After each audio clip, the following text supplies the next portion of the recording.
To this story now, it's back to school for pupils and teachers in coastal provinces. Now, last week, inland schools were welcomed back. We've got our reporters on the ground to find out how day one of 2023 is going. Ronald Masinda is in the Eastern Cape for us and joins us with the very latest. Ronald, how is it going? Is it as smooth, or there are a bit of hiccups, particularly when placement is concerned? Fundo, very good morning to you. Well, earlier this morning we spoke to the HOD of education here in the Eastern Cape, and he told us that he is satisfied with how things have started. He mentioned that most of the 12 districts have received their textbooks and stationery, and that student placement is currently sitting at just over 600, and that those 600 learners who are looking for schools should be at schools by the end of the month. He also touched a bit on the issue of scholar transport. There were threats that scholar transport bosses were threatening not to take children to school due to a pay dispute, but that matter seems to be resolved. And while he has lauded some of the schools for their readiness, other schools are not so lucky. The one that we are in particular, we are revisiting Alphindale High School, and this school has been completely vandalized. We are joined by the school principal to tell us more just on what has transpired here. Mr. Apollos, what led to this mess? Yes, our school has been 95% being vandalized. There were a lot of contributing factors that resulted in that. As all social media and all WhatsApp groups have indicated and spread the news about how our school was vandalized, we need to bear in mind that there's a lot of partners that could have helped and prevented the school from being vandalized to such an extent. I'm going to start off just with our hotspot area behind the school, which falls under the Buffalo City municipality's responsibility. That whole area is so overgrown, and it's being identified by both SAPS and by the education department as a hotspot area. And most of the stuff that is being removed from the school ended up in that bush. Our school was vandalized in terms of electricity on the 12th of September.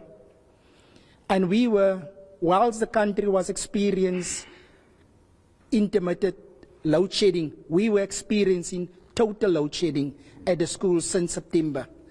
Then on the 28th, 29th, the 30th, the 31st, and even on the 1st of January, our school was on a continuous basis being vandalized. All cabling, all piping were removed from the school. So you're without water, you're without electricity, you were in a long conversation with parents and learners during assembly. What was said there, and what is the extent of the damage? We welcome our GET phase at the school this morning. They all arrived at 7:30 with the parents.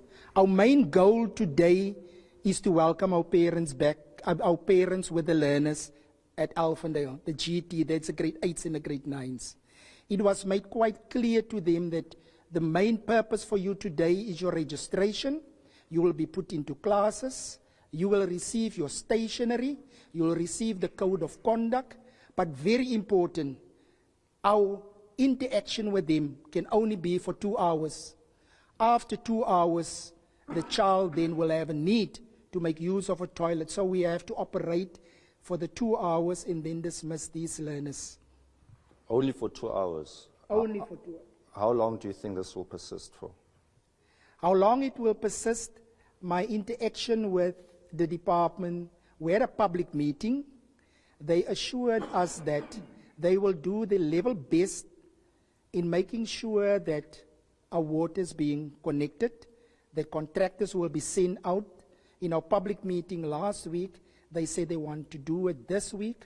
I am still waiting because according to the Schools Act, I am now the health and safety officer of the school as the accounting officer, making sure that both my staff, which are the teachers, my support staff, that they are in a health and safe environment. And because we have no water, we can only operate for 2 hours.